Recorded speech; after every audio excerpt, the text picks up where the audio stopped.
right, well, welcome to Skin Deep Stories, where we talk about tattoos, motherhood, and all the chaos in between. I'm Kirsten. I'm Mel. And this is... Not that Karen. Not that Karen. We have a really special guest today. I'm so excited. I'm so excited you're here. I'm so glad you said yes. Yay. Karen from EMPOWERink. But I love the first time I met her, the first time I ever met her, she walked in and she goes, I'm Karen. Not that Karen. You have to. And she is still that in my phone. Yep. It's Karen, not that Karen. So It's because I got to take one for the team, you know? Yeah. Exactly. We're not all crazy. All right. So it turns out great that we're in October. Granted, I love that we always celebrate these things for 1 month, but it's a year-round issue, women fighting breast cancer. And you are the epitome of knowing the insides and outsides of that entire system up and down. And honestly, we didn't structure any questions because we just want to see where this goes, because I love when you tell your stories, and it is always incredibly inspirational. And every time I have a chance to work with you, I jump on it. That's it. So Kirsten has experience. You know, you've done EMPOWERink, like the event itself, which we're gonna discuss. You've known Karen for years now. Like you've done it. So and now I'm getting to meet you and do this, and like we appreciate you being here so much. Thank you. And maybe you can just start by telling us a little bit about how you got into like the movement and where this all started. How you started this movement. Yeah. Well, it's funny because it didn't start as a movement. It started as me finding out 17 years ago when I was my early 30s that there was a hereditary factor to cancer in my family. So some of you have probably heard of the BRCA mutation. Mm-hmm. It is a genetic mutation that gives you high risk for certain cancers. The BRCA mutation puts you at higher risk for breast and ovarian cancer. That's two of them. I didn't know there was ovarian also. Okay. Yeah, so you have a 50% chance of you have a 50% chance of inheriting a genetic mutation because you get 50% of your genetics from your mom and 50% from your dad. So people always think you get this mutation from your mother. However, I got it from my father's side. He lost his mother when he was 16, his aunt when he was 18. His first cousin passed away 16 years ago. I have an uncle These who are all is young deaths too. An uncle who's living with melanoma, which is another high-risk cancer that comes along with it. And I lost my father a year and a half ago because prostate cancer is also one of those high-risk cancers. So I didn't know that. I didn't know that, like, I was checked. So my dad lost his sister from breast cancer at 33 years old. And I got tested, but I thought it was just from your mom's side. I didn't realize it could... Yeah. Okay. Yeah, so basically, and we can go into this later because this is really more of I would say a medical discussion, but it's really important to be able to chart out your family history on both sides. So you're looking for certain cancer factors, you're looking for early age diagnosis, you're looking for specific cancers depending on what mutation you have. So you would look at your father's side of the family and see, is there any breast cancer, ovarian cancer, melanoma, prostate cancer, male breast cancer, and pancreatic cancer.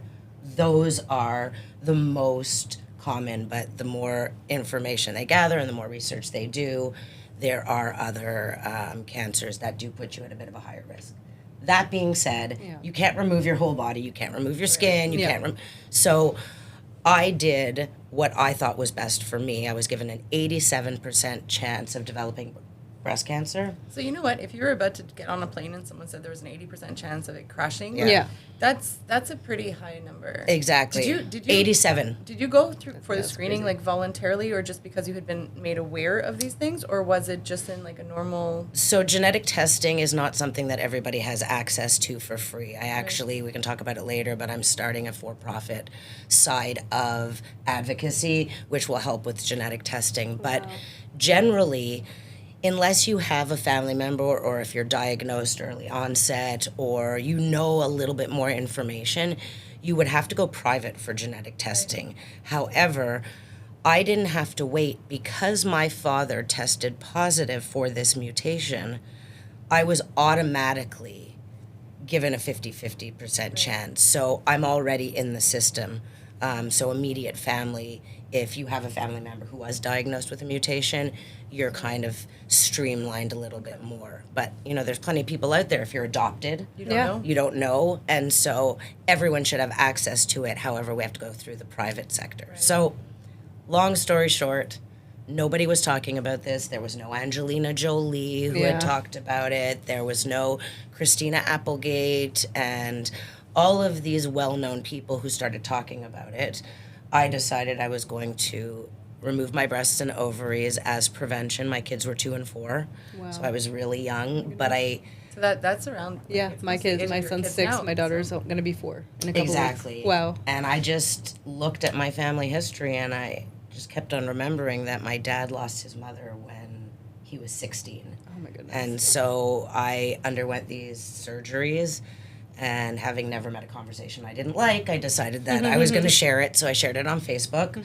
And there was a real interest as to why I was doing things. And some people said I was stupid, and some people said I was brave.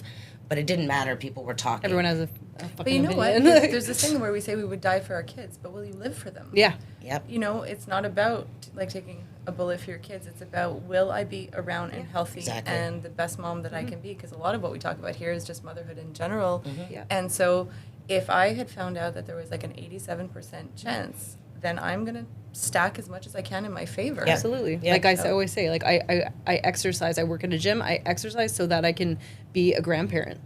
Be I healthy. don't, not to be skinny or whatever. Like I exercise so I can play with my kids and play with my grandkids one And day. it's amazing to me that there are critics or naysayers where they're criticizing a decision like that, where I'm like, Everyone has an opinion. yeah, that was the other thing I saw recently where it was just a comment where people judge the choices you make, but they didn't necessarily see the choices you had.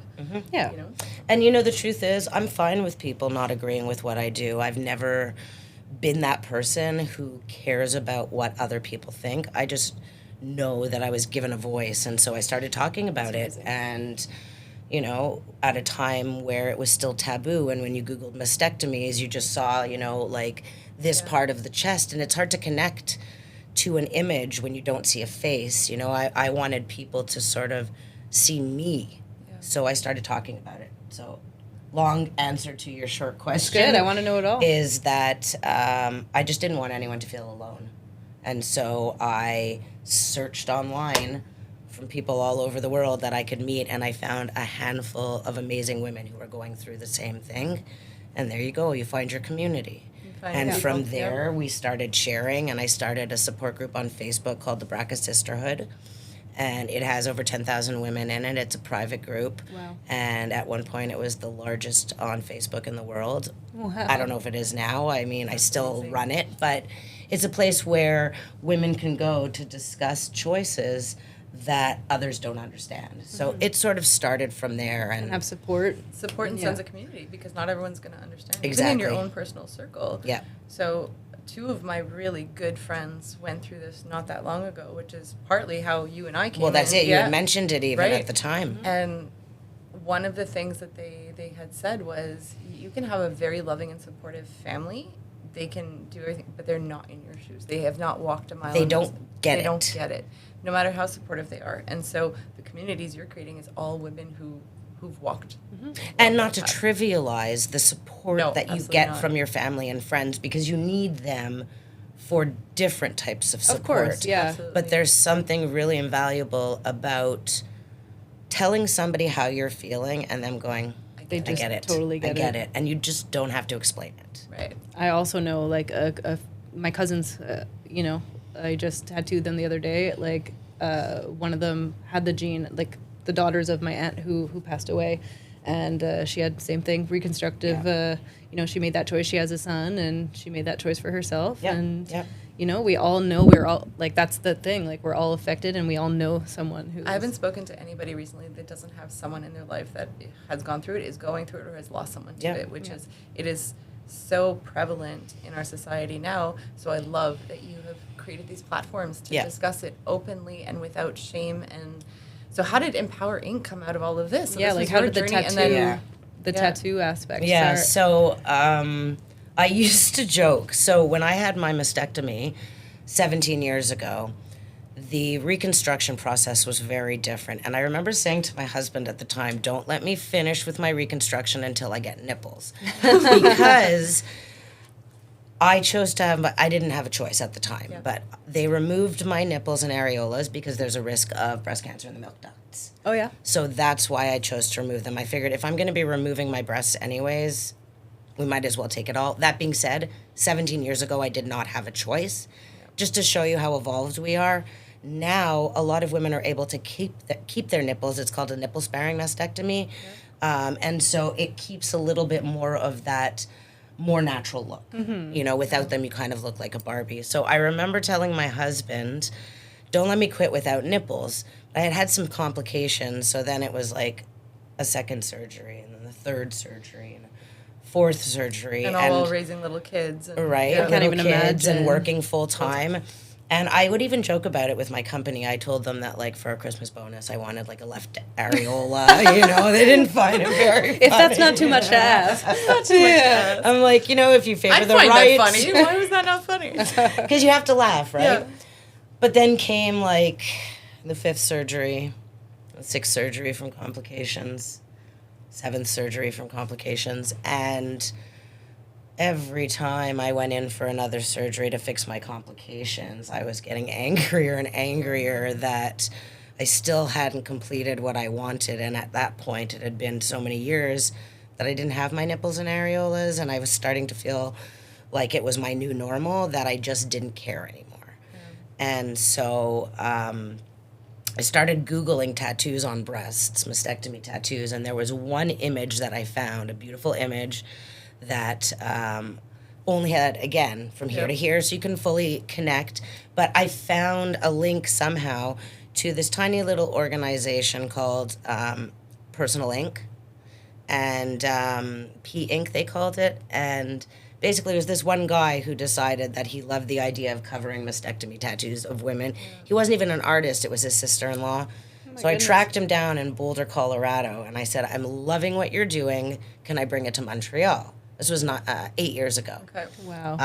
And so I think I skipped ahead. So after all my surgeries, after my seventh surgery, I started searching for an artist. And I found an amazing artist named Megan Gobe. She's actually now no longer tattooing. She has moved on to motherhood. So that's very exciting. Maybe she'll come back. I hope so, for some, you know, lucky canvases. But I found her. And we sat and talked, and she loved what I was trying to do, and she was excited to do it. So did this beautiful mastectomy tattoo. Just on one client? Like, on you? She just did it on me. Okay. That was it. So that's how I found it, yeah. Okay. She did this beautiful tattoo, and I had asked somebody to film it, my reaction. So I had a cameraman there filming it, and then... the opposite of the... Yeah. Exactly. You know those censorships? Exactly. Yeah. Those, but like, it's the little opposite, strips. where it's like, all you get to see is this. Exactly. And you don't get to see... And you want to see the reaction. You want to see that powerful moment where you're looking in the mirror and all of a sudden you're seeing something different than the trauma that you see in the mirror all the time. So I said to my husband, how do you feel? You know, I've been sharing everything about my story. How do you feel if I share my mastectomy tattoo? He's like, well, everyone's seen your boobs already, so... They're just boobs. Exactly. And so I made a little post talking about how powerful I felt now looking in the mirror, and that I was going to redefine beauty on my terms, and I turned off Facebook. And when I woke up the next morning, it had gone a little viral for the time anyways. Yeah. And then I started getting people reaching out to me, Global and CTV. And then BuzzFeed reached out to me and asked to do a video, and it hit like... almost 3 million views, and people were starting to see that this was an option. It resonated so profoundly in the community. Just a need for it. Yeah. And people could see your face, so you can see that reaction, and that sparked, how can I do this in Montreal? Then, to go back to, I found this one woman, this image, reached out to the guy who started it. His name is Noel, lived in Boulder, Colorado. I said, I freaking love this. I'm one person.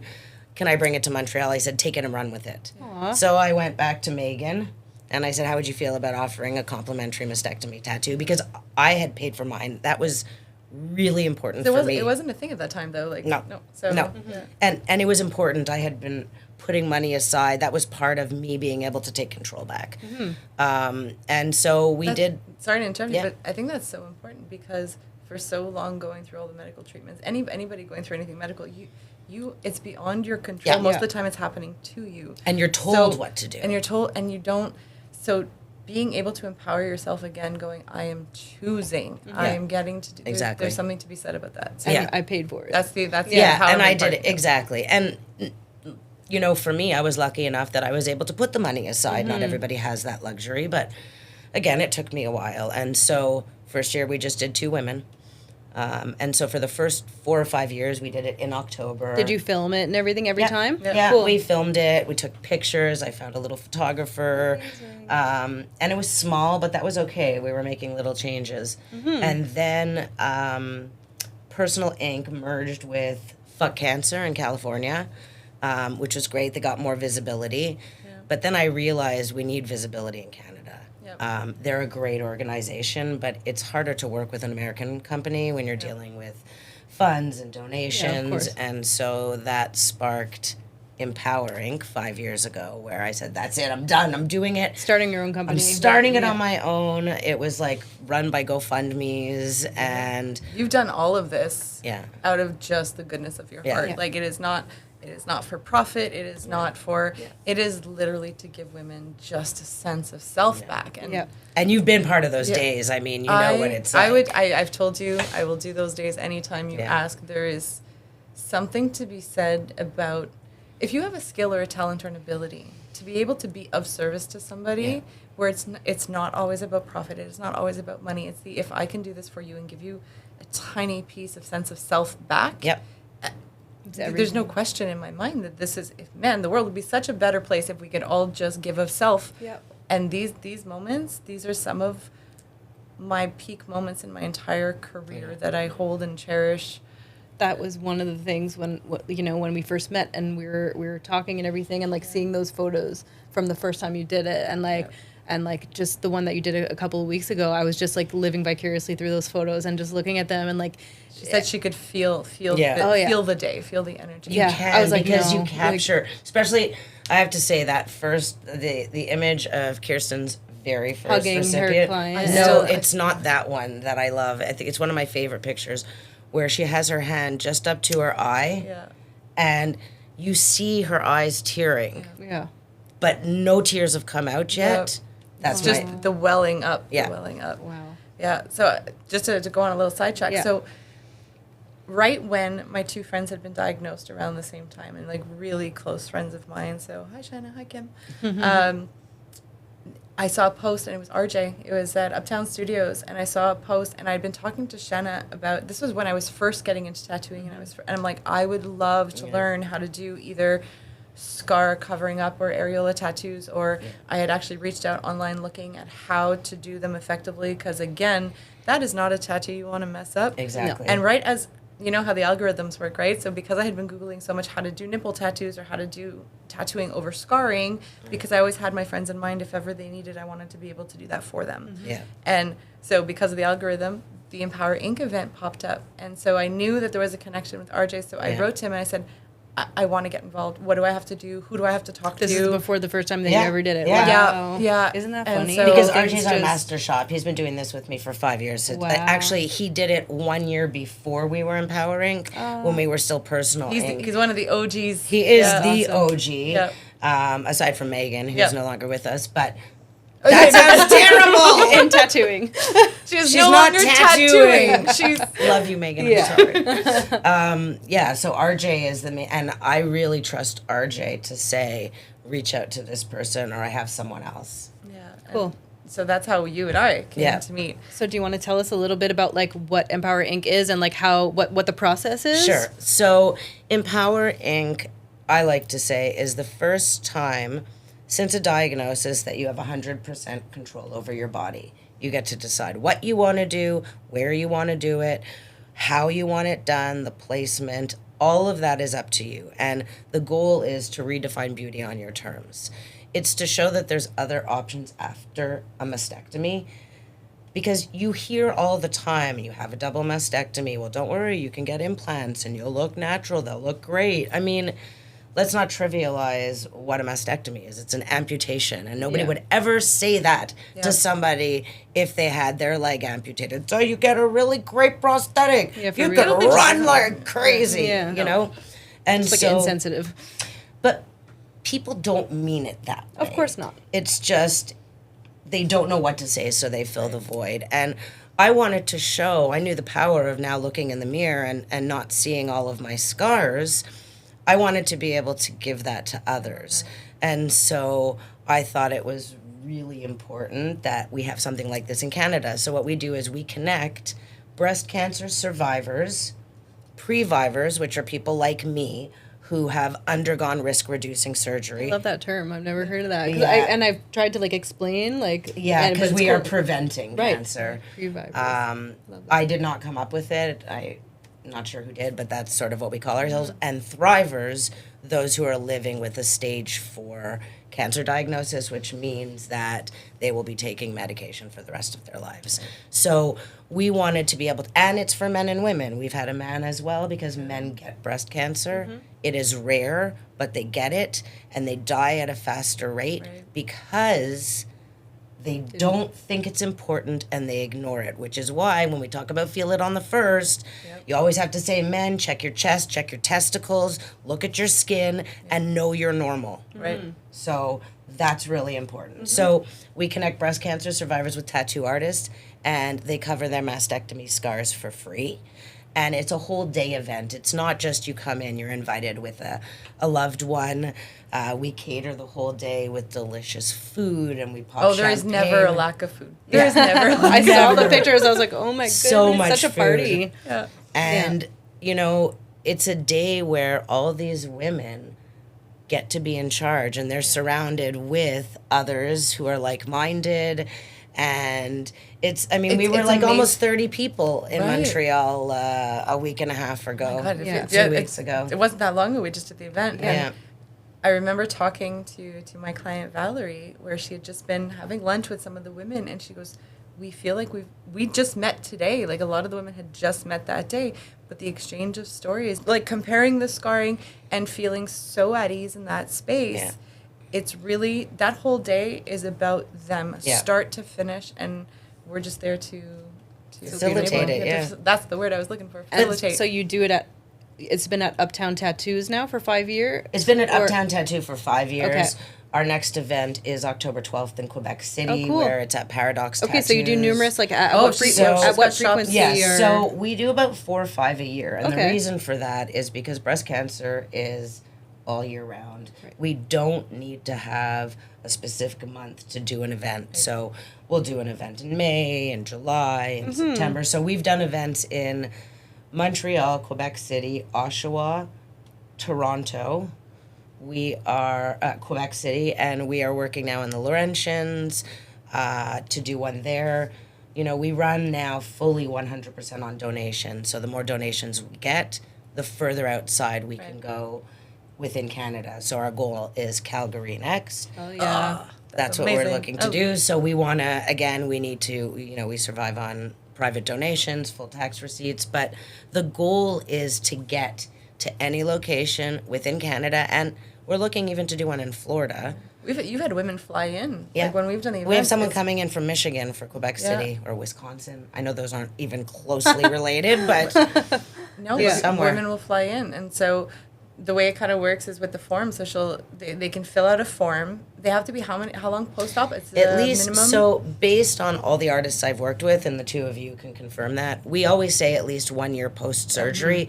You don't want to deal with any redness. You don't want any keloids. You don't want to know that maybe there's complications. So we have women fill out forms, but they need to include an image of their breast. And I always get a few that don't have, and I can't look at them, because the artist needs to see the canvas that they're working with and make sure they're comfortable. Because tattooing on scars it's a whole different beast. It's not only scars; it's also radiation. Yeah, exactly. I've never done any scar. Like I'm new in the industry, but working with any type of skin, all skin is different. But then when you add in other complications, and certain scars are, if they're super raised, they're way more difficult. They can be sensitive or lack sensitivity. They can be dark. All of these things are going to affect how we can do our job and how the ink lays in the skin. So there's never a perfect guarantee that it's going to be a perfect tattoo, but this is why we need to see what we're working with. Yeah. And then Because I don't want the artists to ever be surprised when and be they like, meet oh, we their can't do it or canvas. whatever. Imagine how disappointing that would be. And that's the thing. The goal is to make sure every woman is happy. So it's not a first come, first serve basis. Like I can get 75 applications, but then I have to look at all of the artists that I have and what styles they do and if they're black and gray. Like Kirsten does both. It's rare that a lot of tattoo artists focus on color and black and gray. There are, but it makes it easier for me as the founder to be able to match with someone who can do any style. Yeah, versatility. Exactly. Yeah. So the women include 5 images of what they want, and then I have to go through and look. Then I send that application to the artist. I love getting those. Yeah. Can I just tell you? Go ahead, yeah. So after she does all of that legwork of going through, looking at the images, looking at the scarring, and then having that artist in mind that might be able to do that piece. So all that happens behind the scenes, and then we get the application. She's like, I love that she always writes, I think you're going to love this. So like one specific one. Yeah. And then you're so like, what we do is, she'll either send one and we can say yes or no. Or I like screenshot everything. Yep. Okay, and cool. Like the reason they applied and their breast cancer their story and just getting to, when you read the stories, it's all, it's just yes. It's like just of course. 5 people. But I love that she takes the time, knowing the artist she's working with, knowing the style that they do, knowing their skill set, and really, truly trying to match these women with the best possible outcome. Just the amount of time that goes into that. And I'm sure like you've gained so much tattoo knowledge. I think I need to be a tattoo artist. I asked the other day, I'm like, does she tattoo? No, I'm so but like bad. you probably could. No, I'm so bad. But I think it's important. Like, have you tried? She has her. No, she but has, Kirsten is going to let me try Yeah. for sure. But I think it's important to mention also that it's also not a yes all the time right away for Kirsten. Like this time around, we went through a few. One woman was so excited to come. Yeah. She was in tears when I called her. Then she had to call me back saying for Other personal reasons she couldn't make it. People have lives. Like she was devastated. Yeah, I'm sure. So she's on my list for next time. Then I send another one to Kirsten. Oh, she's like, I love it. Okay, well she can't make it. So it doesn't always. Yeah, and then there was another one who had amazing ideas, but I'm like, I can't get this done in it. It was going to be almost 3 full day piece. Yeah. It was a super well, people don't know, right? Well, I actually reached out to that lady. Did you? And we're not going to mention names, but I see her following my stories, and I actually reached out saying, we didn't forget about you. Yeah. It's just sometimes hard to match. So she said to me, and I also wasn't fully clear with what I wanted, so what do you suggest? I said, when the applications open up again, reapply with your newer things, and then you can, like, if it matches, if it works, then you can speak with the artist, and the artist will explain what can be done within that time frame. So, but there's a lot of we get overwhelmed with the back and forth just with our messages. For can sure. you imagine? Oh my gosh, having to navigate all of that, and and there was 7 artists from Montreal and 10 for Quebec City, all within a month. That's wild. I'd lose my mind. Yeah, no, I love it. But your kids are like older now. Like, my kids are 18 and almost 21. Wow. And they think I'm pretty cool. So. Well, you are. You know. Yeah. And like, do you have a job, like a day job? Like, is this a side hustle? So I through up until about 5 months ago, I was working. Then I went on unemployment. I was working for the brain. I've always been involved in the last 15 years in the health community. I was working for Brain Tumor Foundation of Canada for 5 years. I spoke with my husband because we have a great relationship, and it's really important when you're starting something new to involve your partner. And I said, give me 1 year to see if I can make this a real business, like ramping up now that we are a nonprofit, and I'm starting a for-profit. We've started called Empower Health Alliance, which is private advocacy in the health world, because as you know, we can't find doctors and can't get what we need, and a lot of people That's another thing feel we hear very often. lost, right? So you're diagnosed, you don't have family around you. So basically, we are the advocates. We're there to find you the doctors. We're the middleman. Find you the doctors you need, see about how you're getting genetic testing. I help you build your family tree. Cool. Wow. Somebody I told is you going she's like for, a one-woman powerhouse. Oh my goodness. Well, now I have a business partner in the last 2 years, Ruth. I love Ruth. You need to meet Ruth. Yes. You will love Ruth. So she has always sat behind and sort of been my biggest cheerleader. But, a year and a half ago, 2 years ago, she's like, I'm done being your bitch now. Now I want in for realsies. Yeah. And there's something to be said about working with somebody that you trust, who's able to focus on the things that I can't focus on the same way. Right. I've been so out front. She likes being in the background. I, sometimes try to get her out there. But there's something to be said about working with someone who also has the same like-minded ideas. Cancer touched her life. She was a widow at 38, lost her husband, and was raising a 7-year-old on her own, her son. So she's lived it from the caregiver point of view. And with that, it becomes beautiful. So we are working on this Empower Health Alliance. And we've started already. We have some clients, and we're building it up because, again, you don't want anybody to feel like they don't know what they're doing. Yeah. And it's so overwhelming. You get that diagnosis, and it's going to stop you dead in your tracks. And then it's, what do I do next? What do I do now? I can't imagine how scary it must be and how lost you must feel. Yeah. Like that's. And then what do you do? So you're diagnosed with breast cancer. So does that mean surgery? Does that mean treatment, radiation, chemotherapy, prevention? Do I need to undergo a lumpectomy, a mastectomy? Do I want reconstruction? What does that mean? What doctors do I speak with? What options do I have? Yeah. And doctors, like, for them, it's like another day at the office. So when you do sit down with them, like, they obviously have their time limits. Yeah, and like there's the bedside manner, like, goes out the window. I have to say, I've heard amazing things from my friends when they were going through treatments. Absolutely. You want to find some of the most caring, compassionate, empathetic doctors and nurses, like through things like Hope and Co. And because it is scary, but it seems to be one area where that empathy is still there, and that kindness and compassion is still there. It is when you're diagnosed, and I don't want to take away from the healthcare professionals. Their hands are forced in a way, right? Like, doctors don't have as much time to sit with us anymore, and as we evolve, we become our own patient advocates, and a lot of people feel very overwhelmed questioning the health system, especially the baby boomers, our parents who grew up trust the doctors, and that's it. So, when I'm speaking with my mother or my mother-in-law, and I'll say, well, did you ask the doctor this? Well, I didn't want to upset him. So we're really trying to create a new way of navigating the health system and understanding that, yes, you can listen to what the doctors have to say, but at the same time, your voice matters too. Exactly. That was something we said recently in one of our talks. Advocate for yourself, especially as women. Like, your feelings are valid.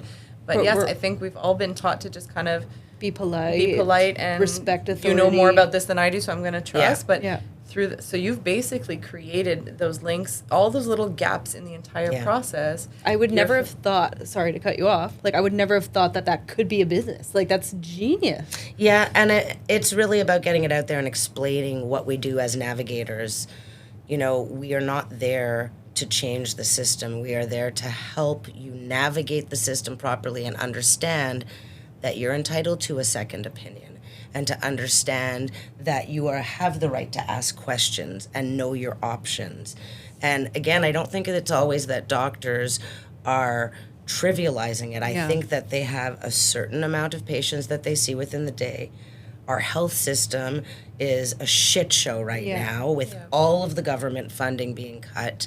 And we are losing doctors daily, and people now need to pay to go private because you don't have another option. Even in my own house, like, there are times where I'm like, okay, I'm just going to pay because I can't wait 6 months for and not everyone can afford that. Exactly.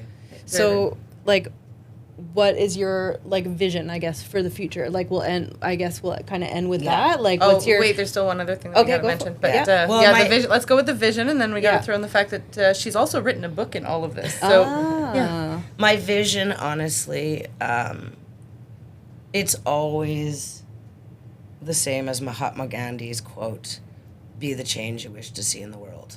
That is my favorite. I believe we're only renting space here. Yep. We get one chance in this world. And what else can you do but be a good human and try to put kindness into the world? And I think that my mission moving forward is to continue growing EMPOWERink so that we are throughout the world. That's the goal, North America and beyond. Hell yeah. I was actually talking with Ruth the other day. I'm like, we want to get like an RV where all of our stuff could be in there. So if we're traveling throughout bus. Canada, I might have one for you. Right? We might be getting rid of ours. There you go. that's what. So right, It's in to our do backyard. that, We'll, just we'll to- even paint it for you. right, We'll do, like, with an huge EMPOWERink paint. sign on it to kind of get it out there, but and then to really build a business of the Private Navigator Empower Health Alliance, which we're just starting now, and you will see it ramp up. I think everybody deserves to have proper health care. And if we can't get it through our RAMQ, our Medicare system, then we need to have specific allies that can help us get what we need. So, you know, and at the end of the day, I just want my kids to be proud of me and my family to know that I've made a difference. And I am proud of myself. I definitely should be. couldn't always say that. But looking back, I am proud of what I've accomplished, and It's the ripple effects. Yeah. Right? It's so to be the change. I love You're living that. I love that because it's if I can just change something for someone in a positive direction, that's all that matters. And I Kindness, think compassion, and I think people change. think that doing something kind means a big thing. You know, doing something kind means standing up if you see somebody on the bus who's older than you. You know, The small being acts. kind means saying you look so nice today when somebody's sitting by themselves. You know, it's that one little bit of additional kindness. It doesn't need to be big, but it could be big for that person. Exactly. Yeah, humanity and like just having that love and respect for all people. Exactly. All right, Yeah, last, so let's last talk thing, about we the need to book. talk about this book. 'Cause Yeah. So You're in the book. Well, I'm in You're the book. in the book. Oh, among many, though, among many. But when this came out, it hit bestseller. Yeah. Like In a within a week. week. I know. It hit best. I was just Congratulations. watching it ramp up, and Yeah. the second it launched, I had my copy. Yeah, like, for I bought sure. my I copy. remember. But I remember you please bringing tell it us a in. bit about this labor of Yeah. love, because So when did in it- all the other things that she does, she had time to put this book together. I did not write it. I want to No. say I published it because the goal was not to do a story about me. It was about to create a book of the last 9 years of testimonials from recipients who had actually come through the program. Because seeing a picture is one thing, but when you open up the book and you read, I've wanted a tattoo since my mastectomy. It makes me feel more confident and beautiful. I was tired of seeing scars across my chest. I wanted to see something positive, you know? And so then you see all of the images Every page in there. you can open up to almost. And all it's the pages. bilingual because we've really started now going into the French community, which I'm really happy about. For sure. And so 100% of the proceeds of the book go back into EMPOWERink.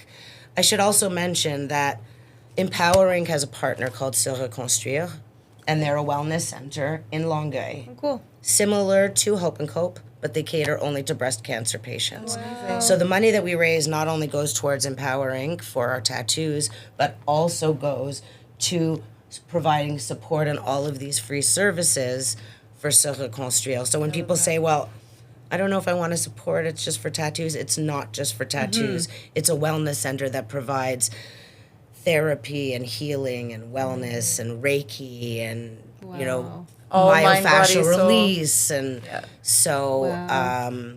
you know, we really are looking to sort of cover the spectrum of all care. You were gonna laugh and cry through that book. Like it, I just cry start to finish, and sometimes because I'm crying with joy, and sometimes I'm just so, like I read it cover to cover when Just I that got glance it. you just showed me, that look on her face. I I just know, like I I know. got That's like I felt why like, these pictures Yes. Don't do it justice. Yes. And when did it come out?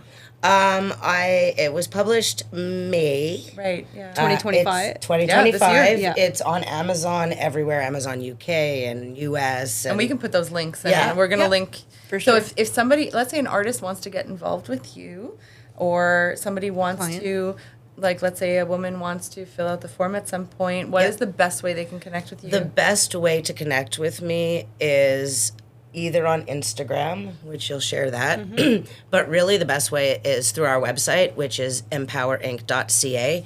When you go to contact us, it comes to me. Your phone number, your cell. Just put your own cell number out to there. me. Don't be knocking on my door. Yeah. It comes to me and I can respond. Our applications are closed right now. We have our last day coming. So our applications are closed right now, and they will open probably late winter, early spring as we start planning our events. Excellent. But if you have any questions, if artists are interested, they can reach out to me as well. We also always, we have some like companies that deal with like supplies for tattoos, the needle companies, sponsorships. Yep. So we're going to be reaching out to them as well because we work with really good artists who use their products. And with artists, it's really about them wanting to do it for the right reasons. I do not accept all artists. They need to be comfortable with breast cancer survivors. They need to be comfortable with radiation, with scar tissue, with lumpectomies, mastectomies, and not be doing it for the wrong reasons, because not every woman who comes in has to share their images.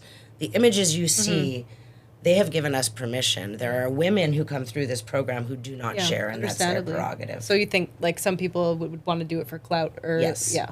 I have had people who've reached out because of clout, and that means they don't understand that they're tattooing such a sensitive body part. Yeah, no. We treat every tattoo we do like that, let Exactly. alone something like that. Exactly. Yeah. That takes it up a notch.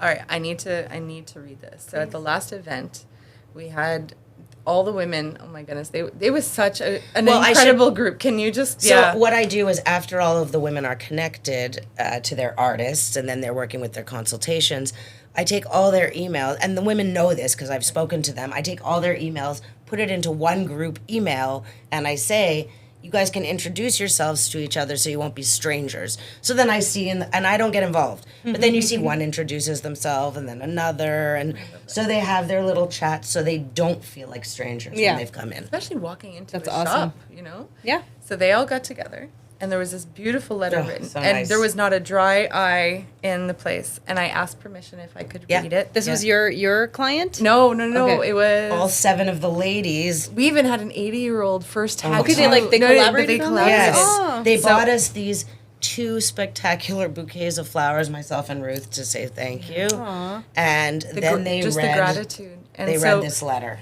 this summed it up so beautifully, the sentiment at these events from these women, and they just put it into words. So I'm going to do my best to read this with If I had ovaries and estrogen, I would be more emotional. So it says, Dear Karen and Ruth, we want to express our deepest gratitude for this unforgettable day filled with surprises, emotions, and kindness. Thank you to you and your wonderful organization, EMPOWERink.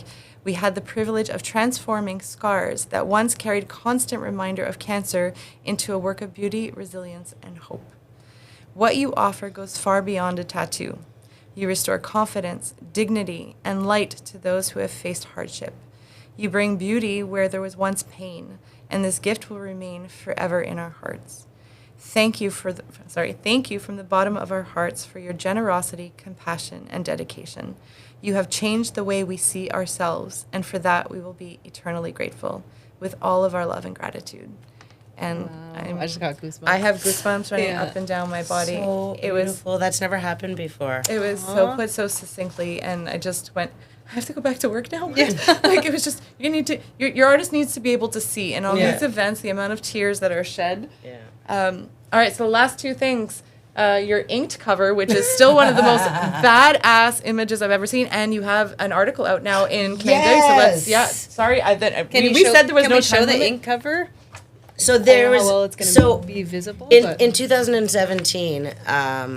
12 women were invited to New York to be photographed by the amazing Sophie Holland. If you look at any entertainment magazine, every single Wicked cover, she does it all. Follow her on Instagram. What an amazing photo. So Sophie Holland did all the pictures. We were invited and treated. Now, this is only half of the 12 of us. They split the magazine cover. So one of them had all of this group, and then the other half had the other group. So I don't want people to think it was only 6 of us. Too much hotness for one were, guy. Yeah. But we were all from all over North America. I was the only Canadian and the only pre-viver.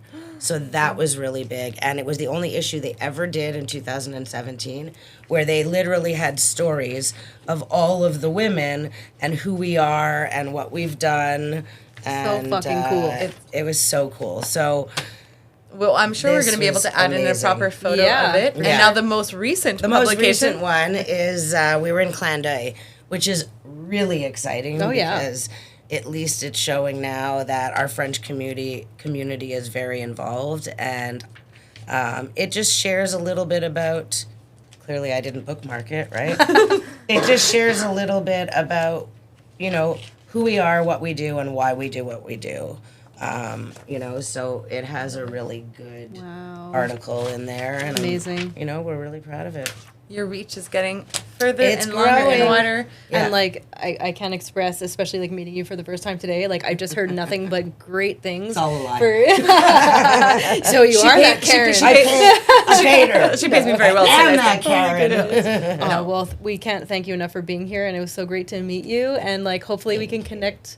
Hopefully one day I can maybe take part when I'm a little further along in my career. You're going to be the one to tell me when you're ready. Kirsten keeps saying you do. I need to. You're going to find your comfort zone. People who care about tattooing for the right reasons, artists who really care, you're going to know. You're going to say, okay, I'm comfortable now. So I'm going to wait for you to reach out to me. And thank you for everything you do and, continue to do for women and for all kinds of people. And so instead of our normal sign off, I love yours. So we got this. Redefining beauty, one badass tattoo at a time. Love it. Thank you again. Thank you guys so much for watching. Thanks, Karen. Thank you for having me. Oh my God. I'm so glad you came.